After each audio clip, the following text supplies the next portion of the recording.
వరకు అప్పుడు బాగా కష్టం బాగుండే ఈపు మీద మోసిన తట్ట గీనేం ఉరుకుతాడు అని అందరూ అని అన్నారు.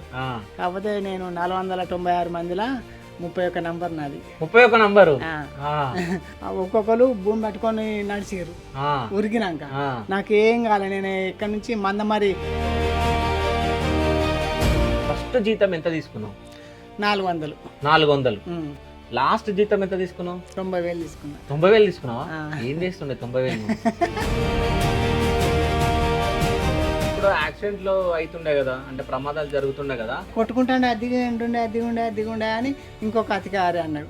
అన్నవాళ్ళు ఇంకో ఆయన కాపాడడానికే దిగిండు. వాళ్ళకి గ్యాస్ ఉన్నదని వాళ్ళకి శుద్ధ తెలియదు, అధికారులకు తెలియదు. ఇప్పుడు ఈ సెకండ్ ఆయన కూడా చనిపోయాడు. సెకండ్ ఆయన చనిపోయాడు. మనలోడే కదా అని ఆయన ఉరికిపోయి దిగి ఇట్లా లేవాడతాను. ఇట్లా లేవాటంగా కథ ఆ గ్యాస్ ఆయన వీర్చుకొని ఆయన అటే వేయండి. మూడో ఆయన అటే వేయండి. 2005లో బెస్ట్ వర్కర్గా ఎంపిక చేసింది. ఓకే, ఏమన్నా ఇచ్చిర్రు అప్పుడు? మరి 5 లీటర్ల కుక్కర్ ఇచ్చారు నాకు. కుక్కర్లో ఏమండుకోరు? నన్ను మటన్ వండుకోవడానికి పని చేస్తాయి.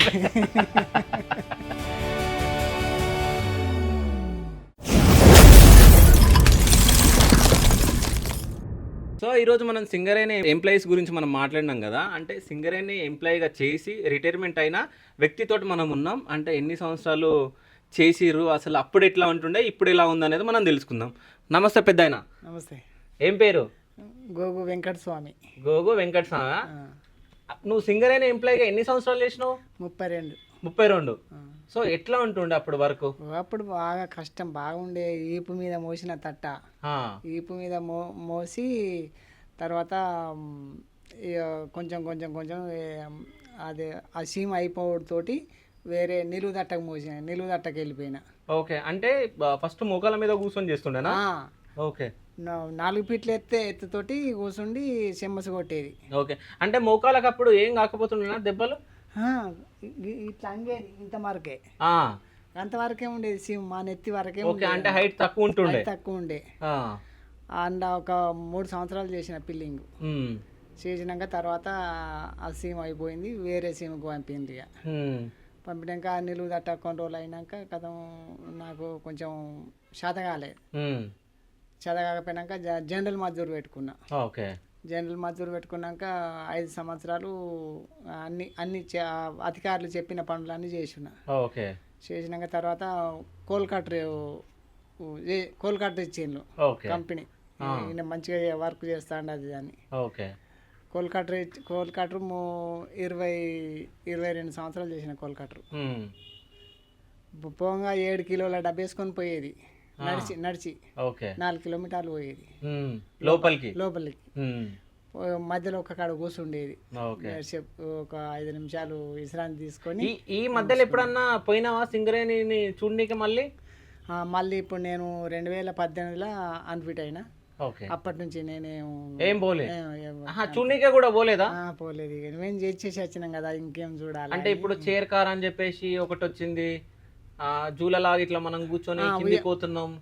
అది అప్పటి నుంచి ఉన్నాయా, ఇప్పుడు కొత్తగా వచ్చినాయా? మధ్యలో వచ్చిన. నేను ఇంకో 4-5 సంవత్సరాలకు రిటైర్డ్ అవుతా అనగా ప్రతి బాయ్కి మెయిన్ రైడింగ్ వచ్చింది. అవును, మెయిన్ రైడింగ్ వచ్చింది. మెయిన్ రైడింగ్ తో చైర్ కార్ అనేది అదే మెయిన్ రైడింగ్ అంటారు దాన్ని. అదే చైర్లు తీసి తాడుకేసుకొని ఇట్లా పట్టుకొని పోయేది. ఓకే, ఇట్లా పట్టుకొని పోయి ఇటు ఏ పని చేసేటోళ్ళకు ఆ వస్తువులు పట్టుకుపోయేది. ఎంబడి పట్టుకపోయి ఆ వస్తువులతో పని చేసుకొని మళ్ళా రాగా నేను 7 కిలోల డబ్బు వేసుకొని పోయేది. 7 కిలోలు. సో ఇంత బక్కగానే ఉన్నావు అప్పటి నుంచి? ఇదే ఎప్పుడంటే 1986లో నాకు జీబీ రావు చనిపోయిండో ఉన్నాడో తెలియదు కానీ ఆయన మాకు అన్నం పెట్టిండు. ఓకే, జాబ్ ఎట్లా వచ్చిండ నీకు అప్పుడు? జాబు ఈనాడు పేపర్ కానీ పేపర్ స్టేట్మెంట్ ఇచ్చిండు. స్టేట్మెంట్ ఇచ్చినాక మా నాన్న సుత 30-35 ఏళ్ళు సింగరేణి జాబ్ చేసిండు. మా నాన్న చేసి ఒక ఆ ఫోటో ఉండే ఆయన దగ్గర. ఆ ఫోటో బట్టి తొందరగా అప్లికేషన్ పెట్టిండు. అప్లికేషన్ పెడితే నాకు రన్నింగ్ వచ్చింది. వచ్చినాక గీనేం ఉరుకుతాడు అని అందరూ అని అన్నారు. కాకపోతే నేను 496 మందిలో 31 నంబర్ నాది. 31 నంబరు. ఓకే. అట్లా ఉరికి మా నాన్న ఎక్కడ తప్పిపోతాడో ఏం కథో, ఎవరన్నా తీసుకుంటారా, ఏమన్నా చేస్తారా అని మా ఎంబడి కొంత దూరం ఉరికొచ్చిండు గొల్లేశం కట్టుకొని. అది గొంగడి భుజాన్ని వేసుకొని కట్ట పట్టుకొని వస్తే పెద్ద మనిషి నువ్వు గట్టెందుకు కొరుకుతాను, సార్ నా కొడుకు వేయండి అని వస్తే ఆయనే మా పోలీసు వాళ్ళు తీసి పక్కకు పెట్టి నన్ను లారీలు ఎక్కించుకొని అక్కడికి పోయి అక్కడ 5 కిలోమీటర్లు ఉరికినాక మమ్మల్ని ఎగిరిపిచ్చిర్రు ఇట్లా. ఎందుకంటే ఆ ఊరికి మొస అయిపోతే పడిపోతాడని ఫిట్నెస్ ఉందా లేదా చెక్ చేసిర్రు. నేను వాళ్ళు అన్నప్పుడు ఎగిరిన నాకు ఇట్లా ఇంత బక్క ఉన్నా కదా, ఒక్కొక్కరు భూమి పట్టుకొని నడిచిర్రు ఉరికినాక. నాకేం కాలే, నేను ఇక్కడ నుంచి మందమరి ఆపలకా నుంచి మా ఇంటి దాకా నడిచి వచ్చిన అక్కడ నాన్న పనిచేసే కాడ. ఓకే, అంటే రన్నింగ్ లో నువ్వు ఫిట్ గా ఉన్నావు అని చెప్పేసి నిరూపించుకొని జాబ్ కొట్టేసినావు. ఇక కొట్టేసిన. సో ఫస్ట్ సింగరేణి జాబ్ ఎక్కినాక ఫస్ట్ జీతం ఎంత తీసుకున్నావు? 400. అప్పుడే 80లోనే? 86లో నెలంతా చేస్తే 400. ఓకే. సో ఇప్పుడు రోజుకు 1500 4000 ఇట్లా ఇస్తున్నంట కదా? పెరిగింది. అప్పుడు ఆ జీతాలు లేవు. అప్పుడు జీతాలు పెరిగినాయి కాబట్టి ఇప్పుడు జీతాలు మంచిగా వస్తున్నాయి. ఓకే. అప్పటికి పెళ్లి అయిపోయిన ఉన్నాను ఇది? లేదు, పెళ్లి అయింది. పెళ్లి అయిందా? పెళ్లి అయింది. లేకుండా నీకు కట్నం మస్తు వస్తున్నాయేమో. వస్తుంటారా? ఏమో ఇక పెళ్లి అయినాక 10 నెలలకే నాకు జాబ్ వచ్చింది. ఓకే. పెళ్ళి అయినాక 10 నెలలకే జాబ్ వచ్చింది నాకు. ఇక ఉరికినాం, మంచిగా పని చేసినాం. కాకపోతే కష్టమే బాగా అయింది. బాగా కష్టపడ్డా. ఎప్పుడన్నా ఏడ్చిన రోజు ఉందా నువ్వు సింగరేణి జాబ్ చేస్తూ? అప్పుడు నాకు హెల్త్ సహకరించలేదు. ఎందుకు వచ్చిండ్రా ఈ పని కానీ కొంచెం బాధపడ్డా.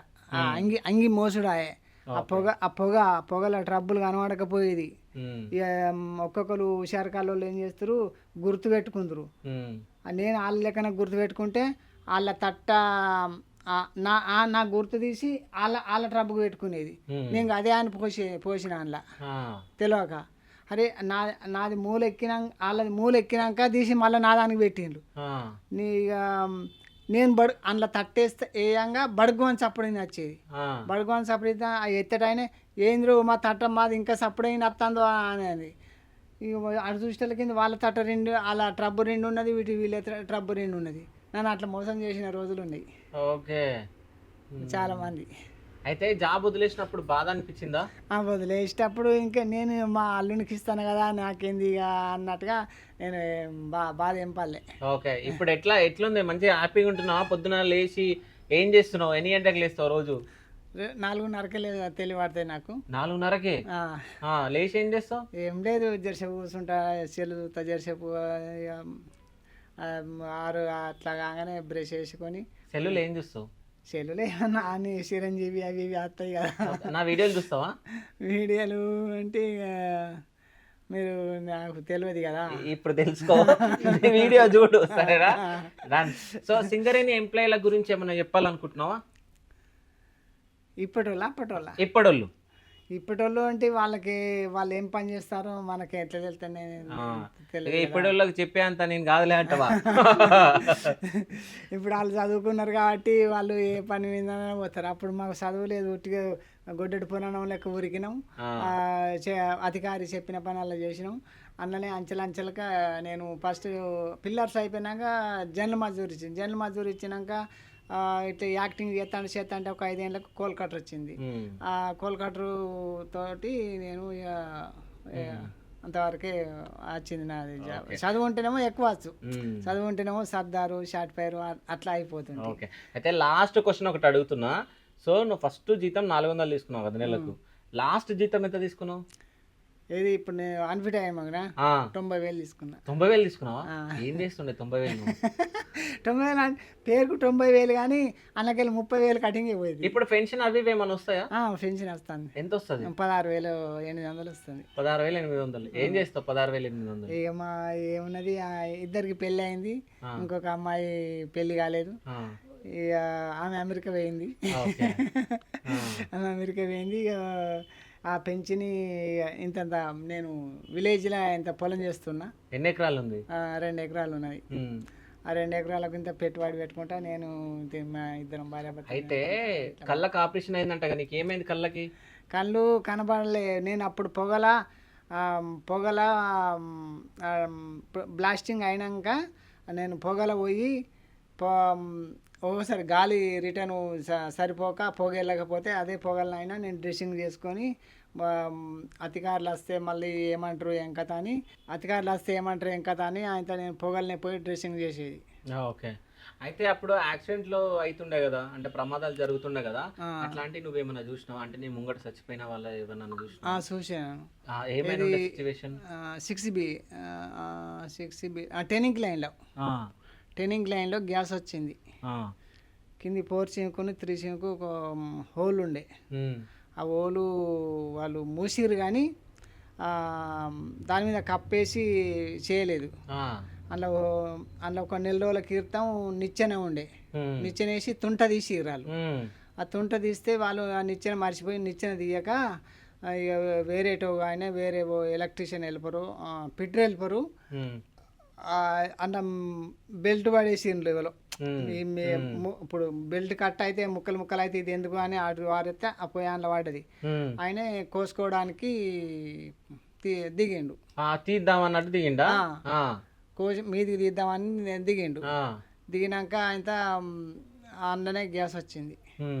గ్యాస్ ఉన్నది అందులో మేము అక్కడనే ఆ రంధ్రాన్ని మేము పనిచేసే కాడికి 6 మీటర్ల దూరం ఉన్నది. అయినా మాకేం వాసన రాలేదు. కొద్దిసేపటికి ఒక 2-3 రోజుల తర్వాత గ్యాసు బయటికి అది గ్యాస్ అది బరువు ఉంటుందట, నాలేకుంటే వెళ్ళిపోతుంది. మేము నిలబడి మేము అందులో పని చేస్తాను. ఫైర్సీల అడ్డలు కొడతాను అన్నట్టు ఇట్లా హోల్ దీని లెక్క హోల్ చేస్తాను బొగ్గుకు.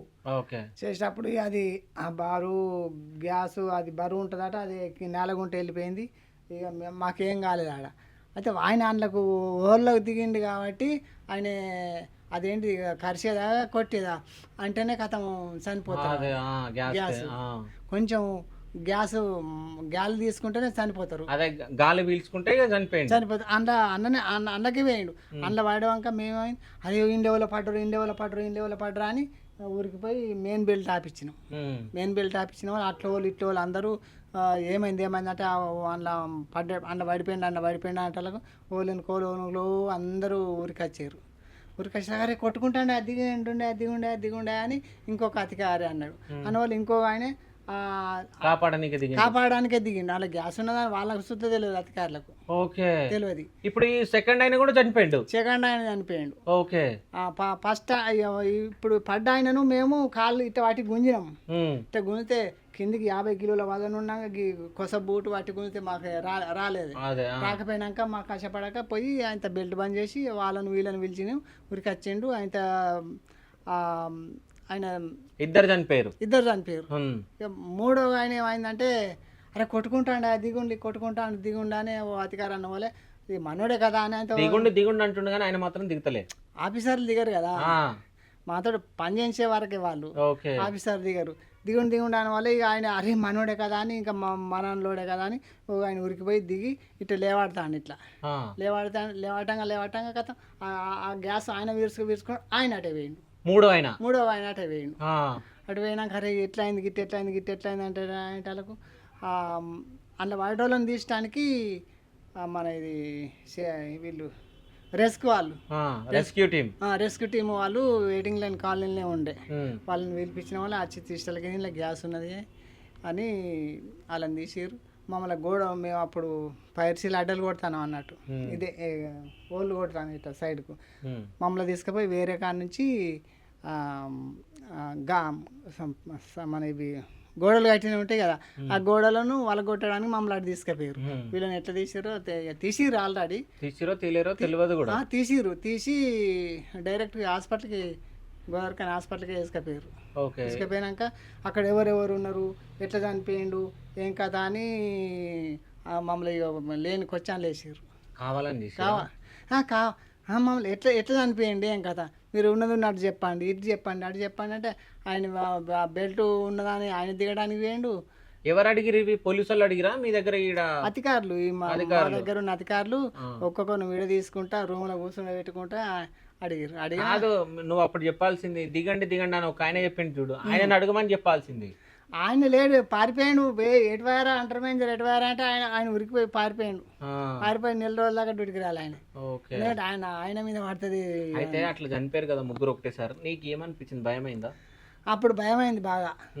ఏంది గిట్ల చనిపోవడం ఏంది అసలు, మేము ఈయనే పని చేసినాం కదా అని మాకు కొంచెం ఇక 4 రోజుల దాకా గుండె దడవలే అప్పుడు. ఇంకోటి కూడా అయింది. అయితే ఎక్కడ అంటే మన 7LBలో 7LBలో కింది సీము మేము ఆ బాయికి పోకముందే ఉసుక రింపిర్రు అని ఆ మొత్తం రింపి చుట్టూ గోడలు కట్టి ఇడిచిపెట్టిండ్రు. మళ్ళీ మీది సీము నుంచి మళ్ళీ స్టార్ట్ చేసిండ్రు. మీది నుంచి స్టార్ట్ చేస్తే మళ్ళీ ఏమైందంటే అది మనం తవ్వుకుంటా పోగా ఫాల్టేషన్ తక్కువ ఉండి కొంత దూరం పోయినాక ఈ బాయి నుంచి ఆ రోడ్ అంత దూరం పోయినాక ఇక్కడ ఎన్నో సైడ్లకు వేడెలుపు చేయాలని బ్లాస్టింగ్ చేసారు. బ్లాస్టింగ్ చేస్తే అది కూలి ఆ సౌండ్కు కూలి ఆ కిందున్న సీముల నీళ్ళు పైకి వచ్చేసినాయి. పైకి వచ్చేస్తే అందులో 20-30 మంది అందులో వర్క్ చేస్తాను. సర్దార్లు, షార్ట్ టైర్లు, పిల్లర్స్ వాళ్ళు ఇట్లా పని చేయంగా ఏకదమ్మున తెలియకుండా బ్లాస్ట్ కాగానే ఏకదమ్మున ఉప్పొంగి మొత్తం 17 మంది చనిపోయారు. 17 మంది చనిపోతే వాళ్ళని తీయడానికి అది ఎట్లా అయిందంటే ఈ రేసులు డీబులు పలిగి ఉంటేనేమో ఉరుకుదురు, అందుకెళ్ళి ఇందుకెళ్ళి ఇట్లా ఉరుకుదురు. ఓన్లీ ఒకటే పోటీ కొట్టుకోపోతారు కాబట్టి రేసులు డీబులు కనెక్షన్ కాలేదు. ఏకదమ్మున ఇక్కడ బ్లాస్ట్ చేయగానే పలిగి 17 మంది మరణం. ఓకే, 17 మంది ఒకటేసారి చనిపోయారు. సో అప్పుడు సింగరేణి మొత్తం బంద్ చేసిరా లేకుంటే ఎట్లుండే? వాళ్ళు ఆ సిఫ్టీ బాయిలాంటి బంద్ ఉన్నాయి ఆ రోజు. ఓకే, అంటే అట్లాంటి బాయిలలో మరి నీకు పని చేయాలనిపించింది? 17 మంది ఒకటేసారి చచ్చిపోయింది. దాని పక్క గల్లీలనే పని చేసిన మళ్ళీ నేను. ఓకే, దాని పక్క గల్లీలనే ఒక అది మన గొల్ల మేనేజర్ అని ఉండే, గొల్ల ఆయన మేనేజర్. ఆయన బాగా హుషారు కల్లోడు, ఆయన బాగా తెలివి కల్లోడు. నీకన్నా తెలివి కల్లోడా? బాగా. ఓకే. ఆయనే అందులో పనిచేసి ఏం కాదు మళ్ళీ అట్లా చేయలేమని ఆయన రేసులు డీబులు పలగొట్టుకుంటా ఆయన దాని పక్క పొంటి సీమ్నే మళ్ళా బొగ్గు ఉన్నది కాబట్టి కంపల్సరీ తీయవలసి వచ్చింది. తీసిండు. ఓకే, ఇక మంచిగా ఉన్నది. ఆయన మంచి అవార్డు తీసుకునే మోపుకే వేరే ఎక్కడనైతే మంచిగా చేస్తారో మంచిగా చేసే అధికారిని ఉంచరు, వేరే దిక్కు మళ్ళీ పంపుతారు. అంటే నీకు ఎప్పుడన్నా అవార్డులు వచ్చినాయా? 2005లో నాకు నేను ట్రైనింగ్ క్లైన్ నుంచి 6Bకి పోయినాక మన కొత్తగూడెం కార్పొరేటర్ నుంచి ఎవరైతే దెబ్బ రిపోర్టు లేని వ్యక్తికి బెస్ట్ అవార్డు ఇవ్వాలని అక్కడ నుంచి సర్క్యులర్ వచ్చింది. సర్క్యులర్ వస్తే నాకు తెలియకుండానే మా ఆఫీసర్లు ఏం చేసారు, మా ఫైల్ ఎత్తుకుడు పెట్టారు. ఫైల్ ఎత్తుకుతే మన అన్ని డిపార్ట్మెంట్లల్లో అందరికి దెబ్బ రిపోర్టే ఉన్నది. 10 మందిని ఒక టీం, 10 మంది ఒక టీం ఉంటుంది అన్నట్టు. అయితే అన్ని అందరి చూసి వాళ్ళకి ఎక్కడ దొరకలేదు. ఎందుకైనా మంచి దగ్గర కొత్త మొన్న వచ్చారు కదా, ఇన్ని రోజుల కింద వచ్చారు కదా కొత్త వాళ్ళు, వీళ్ళ రిపోర్ట్ అన్న చూద్దామంటే వాళ్ళకు నా రిపోర్ట్ దొరికింది. నా రిపోర్ట్ దొరికితే నాకు 32 ఏళ్ళలో నాకు ఎలాంటి దెబ్బ రిపోర్ట్ లేదు. దెబ్బ రిపోర్ట్ లేకపోతే నాకు సింగరేణి 2005లో బెస్ట్ వర్కర్గా ఎంపిక చేసిండు. ఓకే, ఏమన్నా ఇచ్చిర్రు అప్పుడు? మరి 5 లీటర్ల కుక్కర్ ఇచ్చారు నాకు.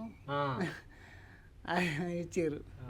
కుక్కర్లో ఏం వండుకోరు. అన్న మటన్ వండుకోవడానికి పని చేస్తుంది. సో మొత్తానికి ఇప్పుడు మంచిగా వ్యవసాయం చేసుకుంటా సో నేచర్ కి తిరుగుతున్నావు మంచిగా, తిరుగుతున్నా. అంతేనా? ఇష్టంగా ఏం తింటావు నువ్వు ఫుడ్? ఫుడ్ అంటే నాకు కొంచెం జీర్ణశక్తి పేగు కొంచెం సహకరించదు. అన్నం కడుపు నిండా తిన్నా తినవా కడుపు నిండా? కొంచెం వెళ్తే తినాలి. మటన్ చికెన్ తింటా కానీ మామూలుగా కొంచెం కాపాడుకోవాలి. ఎంత ఇంత తింటావా? అంతా తింటా. అంతే. బాగా బాగా తింటే ఇవాళ కూర మంచిగా ఉన్నదాన్ని గట్టిగా తిన్నాం అనుకో, సాయంత్రం వరకు నా ప్రతాపం చూపెడుతుంది. ఓకే. దాన్ని హెల్త్ చూసుకుంటా కొంచెం తక్కువ తినాలి. సో ఇప్పుడు మీరు అమ్మనే ఉంటారా లేకుంటే మీ అల్లుళ్ళు బిడ్డలు చూసుకుంటారా? చూసుకుంటారు వాళ్ళు. చూసుకుంటారా? ఇప్పుడు కళ్ళ ఆపరేషన్ చేసుకొని అంటే ఇద్దరు బిడ్డలకు పెళ్లి చేసినా ఒక బిడ్డకు చేయలే ఇంకా? చేయలేదు. అంతేనా? ఇద్దరు అల్లుళ్ళు మంచోళ్ళేనా? మంచోళ్ళే. మంచోళ్ళే. ఏ అల్లుడు మంచిగా చూసుకుంటాడు? ఇప్పటికైతే ఇద్దరు మంచిగానే చూసుకుంటారు. ఇద్దరు మంచిగా చూసుకుంటారా? ఓకే సరే పెద్ద అయినా సరేనా, మంచిగా ఉండాలి, మంచిగా తినాలి, సరేనా? సరే.